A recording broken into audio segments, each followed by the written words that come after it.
Alright, so Mega Man X DiVE Offline is finally here. I originally wasn't going to bother buying this game, mainly because after getting Next Dive Armor X in the original, I got really bored after enjoying the power trip, and I pretty much had my foot out the door anyways. But since I cover X Dive pretty extensively, I decided to spend $30 and compare differences. Hello, I'm Hero Mystic and welcome to my channel. In this video, I'll be paying homage to the game that got this channel started, X Dive. So, if you want to know how I feel about the online version, I recommend watching this video shown on the top right. It's been about a year, but my opinion is mostly the same. Other than that, I've got my fill out of it, and unfortunately the game never changed its formula. So nothing ever really revitalized the passion I had for it. So, what about the offline version? First, let's compare differences. Most importantly, there is no gacha, and no microtransactions for that matter. Everything can be gained through Zenny, medals, and event coupons. Medals are given as achievement rewards, and event coupons are gained through grinding events. There is no longer a hard mode for story missions. Instead, you have challenge mode, which normalizes combat power. I'd say this is overall a good change. Race mode got revamped. You now have a full list of stages to go through, and getting an S rank grants you medals. Jacob's elevator can now be retried infinitely, and there is no stamina system, so you can use the same character infinitely. Event mode, once unlocked, has every single event made available from the very start, and you can pick what you play at any time with no restrictions. Considering event mode is where the best stages are at, this is the best change by a pretty good margin. And obviously, PvP specific traits have been removed, considering there is no PvP. That's about all the changes, so overall I would say this is a good preservation of what the online version was. It's essentially a giant playground. But I do have to talk about one thing, and that's progression. Essentially, you had to hit level 60 to unlock all the modes, with event mode being the final mode to unlock. Initially, you can only do story mode, and this in of itself is fine, but at the end of the first chapter, you unlock fucking Super Saiyan X! Okay, so for those who don't know, Super Saiyan X was a character released very late in the original game's lifespan. I mean very late. For context, when Super Saiyan X was released, we were in the middle of getting a slew of DiVE Armor characters, often being the best characters in the game. Is Super Saiyan X better than those characters? No. But he sure was better than 90% of the cast that came before him. For reference, when it came to obliterating content, the two golden standards were DiVE Armor X and Super Base. DiVE Armor X moonwalked through any stage with no issues, and Super Base melted any boss it came across due to insanely high multipliers. Super Saiyan X can't put out numbers similar to Super Base, but it's respectable, and his durability is only a step lower than DiVE Armor X. Also, he gets zoomies, so he's pretty good in race mode too. I cannot stress how much Super Saiyan X is better than so much of the cast.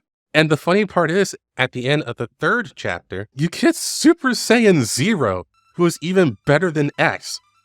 Where is the sense of progression in this game? Normal mode is so easy to stomp that it's a snore, and challenge mode just equalizes combat power, which doesn't matter because you can be more than 100,000 below combat power and do fine. So challenge mode isn't even a challenge. But I think if you go into X Dive Offline with that sort of mindset, you're doing yourself a disservice. Fact is, X Dive just doesn't function in the same manner as a standard Mega Man X game. I would say it has less of that X DNA than even Command Mission. Because while the X series at its heart is an action game with RPG elements to provide you with a sense of progression and power, X Dive is just straight up a power fantasy. This is the only official game where you can curb stomp your enemies with Iris. This is the only game where you can fight Mavericks with Blues. And this is the only game where you can do whatever the hell you want. I previously stated this is a giant playground, and this is what I mean.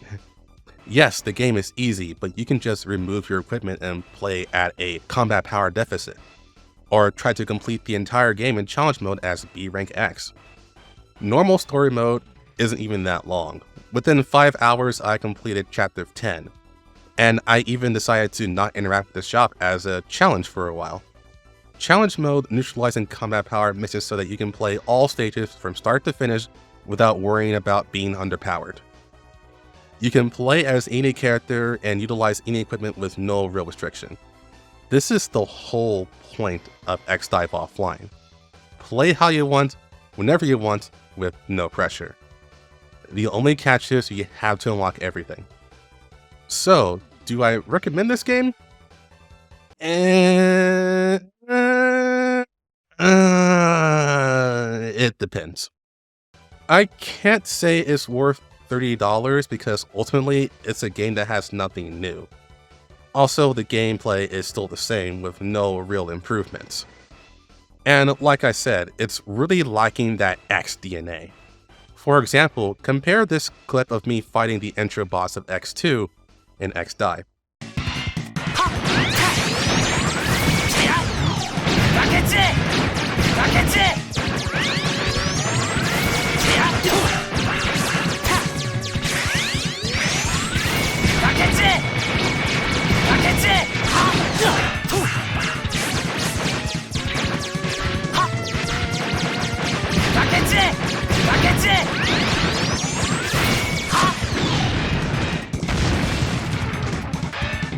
Now watch this clip of me fighting him in the actual game.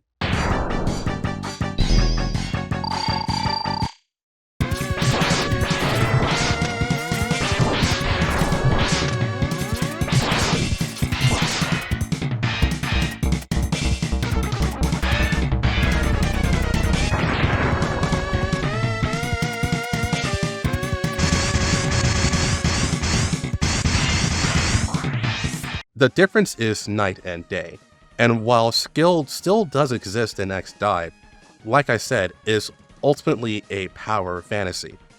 It's not as intricate or dare I say cool as the skillful play you would see in the next game. I think this may be the biggest problem it has. While there's a lot of content, I can't say in good faith it's well polished or captivating content compared to other games in the genre. I'd rather play 30XX or even Gunvolt, for example. But X-Dive is still fun. I bought this game just for the sake of reviewing it, and I thought my desire to have fun playing this game has long since been fulfilled. But now that I'm playing offline, I'm actually having fun again. I really do think the fact that I'm able to unlock everything and being able to play any event, any character, in any stage is what makes a difference here. There's no pressure to get on the game to grind dailies, and you don't need to math out your premium currency and hope you saved enough after 3 months to guarantee your next character that you summon for.